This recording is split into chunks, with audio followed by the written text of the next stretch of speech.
masing-masing calon gubernur diberikan kesempatan untuk saling menanggapi dan saling memberikan respon.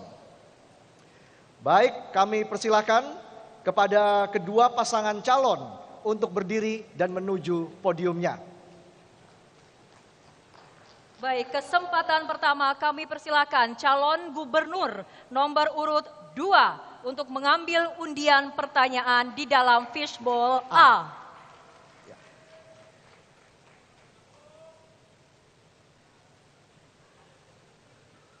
Baik, boleh diangkat, ditunjukkan kepada hadirin dan juga ke kamera Pak, dan juga disebutkan angkanya.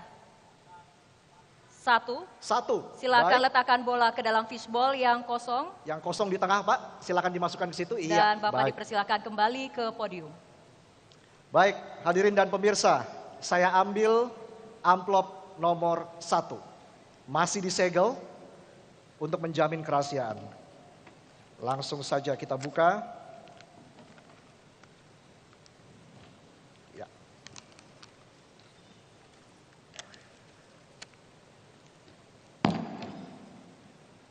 Baik. Baik, mohon disimak pertanyaannya karena pertanyaan tidak akan kami ulangi.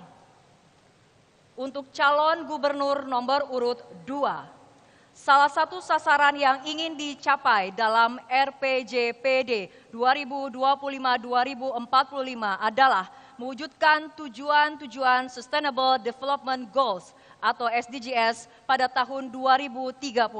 Salah satu isu yang perlu mendapat perhatian dalam SDGs adalah kemitraan untuk mencapai tujuan.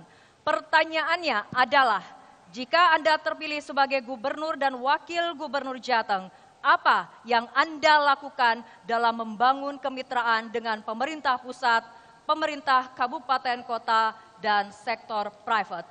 Waktu Anda menjawab 3 menit dimulai ketika Anda berbicara, silakan. Baik, terima kasih. Terima kasih saudara moderator. SDGs adalah merupakan kesepakatan daripada PBB terkait dengan pembangunan yang berkelanjutan. Dan ini diteruskan dengan kebijakan oleh Bapak Presiden Joko Widodo saat itu dengan adanya Peraturan Presiden nomor 59 2017. Kemudian apa yang kita lakukan? Di sana seperti yang disampaikan oleh 01, masih ada kemiskinan kita 10,47% masyarakat Jawa Tengah miskin. Artinya 3,7 masyarakat miskin di Jawa Tengah. Ini merupakan suatu tantangan yang harus kita lakukan. Yang kita lakukan ke depan adalah kami akan memprioritaskan bagaimana kita mempunyai terkait layanan dasar infrastruktur. Layanan dasar infrastruktur yang pertama, bahwa di Jawa Tengah masih kurang 1,8 juta rumah kurang layak huni. Sehingga ke depan apabila kami dengan Pak Hendi, dengan Gus Yassin terpilih, maka saya pastikan di Jawa Tengah akan kita berikan peningkatan 1 KK, 1 rumah layak huni. Kemudian yang kedua, di Jawa Tengah kurang kebutuhan air minum hampir 14%.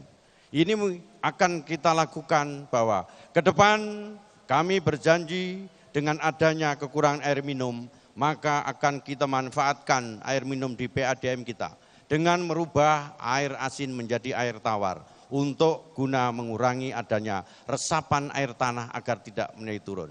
Kemudian yang ketiga, dengan adanya kekurangan sanitasi dasar di Jawa Tengah hampir 14% lebih. Tadi ini merupakan tantangan. Apabila kami nanti dengan Gus Yassin terpilih, akan kami penuhi sanitasi dasar yaitu jambanisasi itu sendiri. Kemudian yang tidak kalah penting saudara-saudara sekalian dan hadirin sekalian, untuk menunjang program pemerintah, kami akan mendorong program subsidi murah dalam rangka makan bergizi gratis. Dan yang paling pokok, semangat SDGs adalah ora ono sing tak tinggal masyarakat Jawa Tengah. Semuanya kami openi dan lakoni. Waktu Anda menjawab masih tersedia. Apakah ingin menambahkan atau sudah cukup? Sudah cukup. Sudah cukup, terima kasih. Berikutnya, kami persilahkan calon gubernur nomor urut 1 untuk menanggapi jawaban dari calon gubernur nomor urut 2. Waktu Anda menanggapi 2 menit, dimulai ketika Anda berbicara, silahkan. Ya, saya hanya ingin menambahkan saja. Mungkin tadi Mas Lutfi sedikit kelupaan tentang partnership. Karena pertanyaannya menurut saya adalah goal terakhir dari SDGs yaitu partnership. Jadi memang dalam mengejar target atau goal dari 17 goal ini kita tidak mungkin bisa bekerja sendiri. Pemerintah provinsi tidak mungkin bekerja sendiri. Kita harus bekerja sama dengan pemerintah pusat, dengan pemerintah kabupaten kota, bahkan sampai perangkat desa dan kepala desa. Juga di luar pemerintah kita harus bekerja sama dengan private. Karena justru private inilah yang akan bisa menjaga menurut kami. Karena pemerintah ini kan dibatasi oleh periode. Sedangkan private kalau mereka tergerak dalam mewujudkan 17 goal ini, maka mereka akan bisa mengawal lebih baik daripada kami semua. Oleh karena itu, partnership ini memang sudah harus dibangun, sama halnya ketika kita juga mengerjakan tugas apapun dari pemerintah provinsi, bukan hanya private tapi juga masyarakat, tokoh agama, tokoh adat, kemudian semua yang punya kepentingan dalam mencapai tiap-tiap goal dari 17 goal tersebut. Itu aja.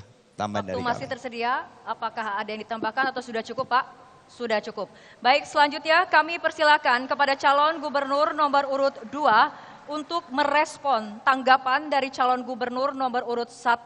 Waktu Anda 2 menit, silakan. Terima kasih Pak Andika. Kita mengetahui bersama bahwa Jawa Tengah mempunyai APBD 27,8 T. Ini adalah jumlah APBD yang rendah sekali untuk wilayah Jawa Tengah. Apa yang kita lakukan? Kita akan mengadakan integrasi dengan pusat, kolaborasi dengan provinsi, kabupaten, dan desa. Kemudian rule-nya apa? Kita akan tarik kementerian lembaga untuk membangun Jawa Tengah sehingga Jawa Tengah lebih makmur. Contohnya ada KITB Batang, contohnya ada KIB yang di Kendal. Kemudian apa? Kita harus menggunakan para pengusaha dengan CSR yang kita punyai untuk ikut serta membangun Jawa Tengah sehingga menjadi akan lebih baik. Tentunya ini semua bisa kita laksanakan apabila kolaborasi dan integrasi pusat daerah bisa kita laksanakan. Percayalah bahwa perintah ngopeni, ngelakoni akan kita bisa laksanakan sehingga goalnya di Jawa Tengah saya jamin 2030 kita akan berusaha mampu melaksanakan itu. Terima kasih sudah mendatar. Baik Pak, waktu masih tersedia. Apakah ada yang ingin ditambahkan atau sudah cukup? Cukup. Sudah cukup, terima kasih. Baik, kesempatan yang sama kami persilakan kepada calon gubernur nomor urut 1 untuk mengambil undian pertanyaan di dalam fishbowl berhuruf A. Silakan Bapak. Ya.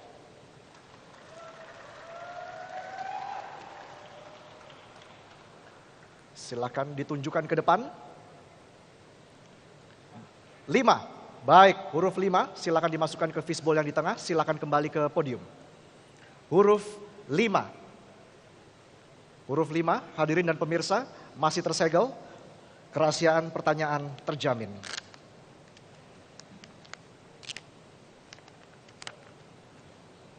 Untuk calon gubernur nomor urut 1. Nilai Indeks Pelayanan Publik atau IPP Jawa Tengah tahun 2024 di angka 4,41. Berada di atas rata-rata nasional di angka 3,99. Indikator ini membaik dari tahun 2023. Namun demikian, dokumen RPJPD 2025-2045 menyebutkan bahwa pelayanan publik Jawa Tengah masih menghadapi masalah yang berkaitan dengan belum optimalnya kualitas layanan, kapasitas institusi yang belum optimal, keterbatasan sistem informasi, belum meratanya kualitas sumber daya aparatur, rendahnya partisipasi masyarakat dalam proses pengambilan keputusan dan pengawasan pelayanan publik, serta terbatasnya inovasi dan teknologi yang dapat meningkatkan efisiensi pelayanan. Pertanyaannya, jika Anda terpilih, strategi apa yang akan Anda tempuh untuk mengatasi masalah dalam pelayanan publik tersebut? Waktu menjawab 3 menit, kami persilakan. Indeks pelayanan publik Jawa Tengah secara umum memang bisa dikatakan tidak terlalu menggembirakan. Karena memang salah satunya adalah penurunan penilaian integritas dari KPK, juga penurunan efisiensi perekonomian, dan juga salah satunya adalah turunnya indeks demokrasi di Jawa Tengah. Apabila saya terpilih sebagai Gubernur Jawa Tengah, maka yang jelas kita harus meningkatkan tadi penilaian integritas oleh KPK.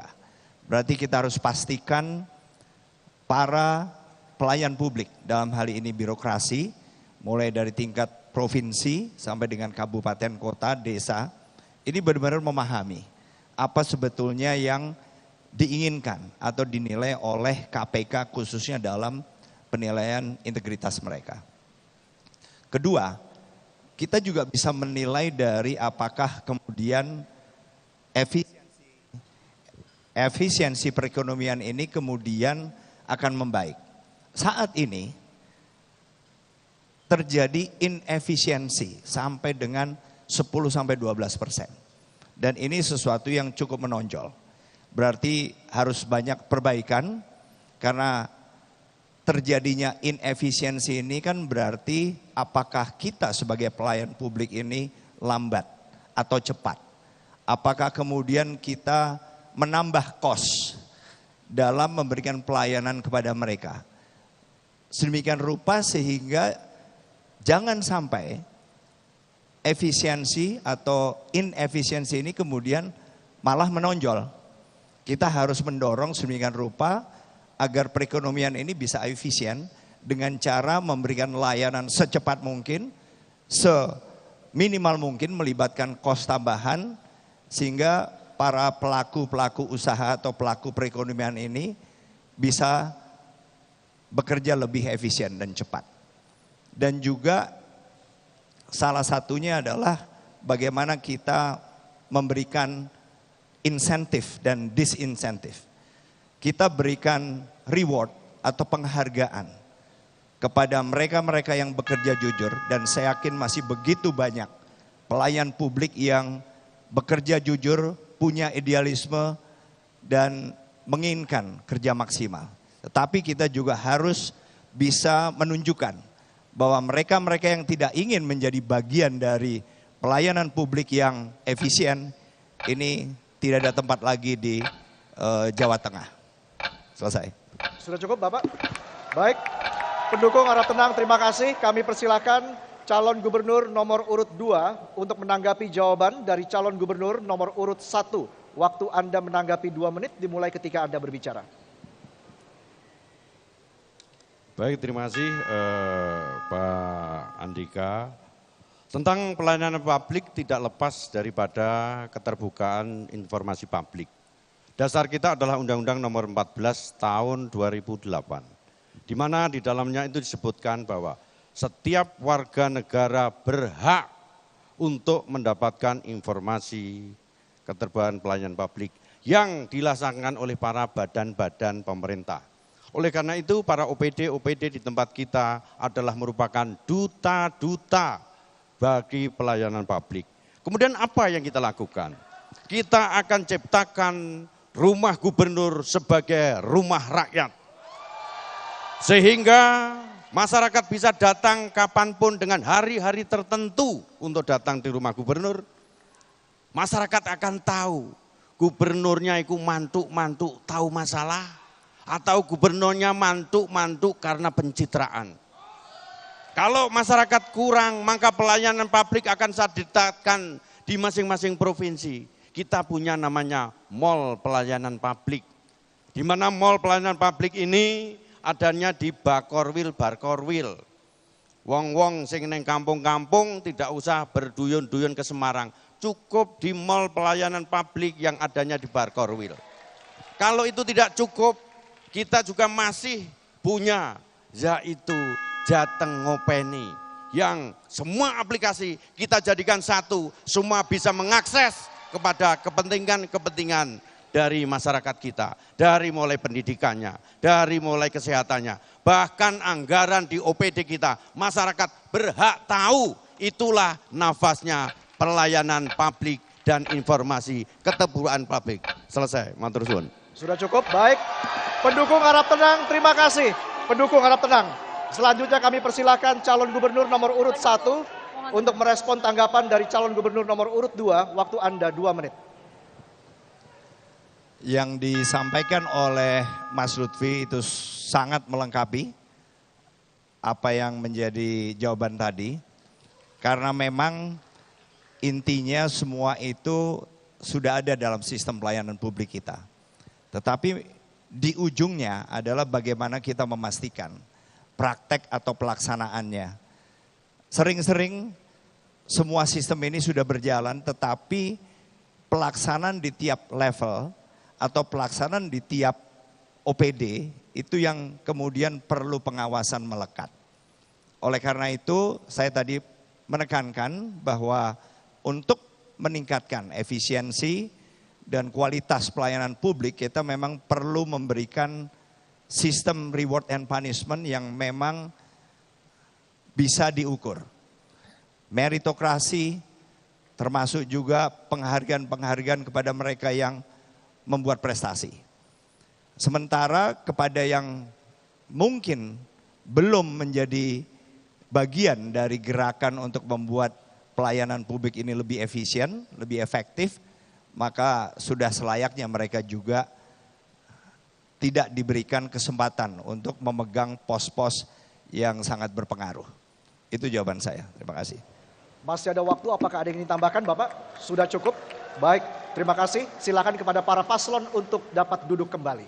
Baik, kita berikan apresiasi untuk kedua pasangan calon gubernur Jawa Tengah dan Wakil Gubernur Jawa Tengah 2024. Tetaplah bersama kami di debat pertama calon gubernur dan wakil gubernur Jawa Tengah pemilihan tahun 2024.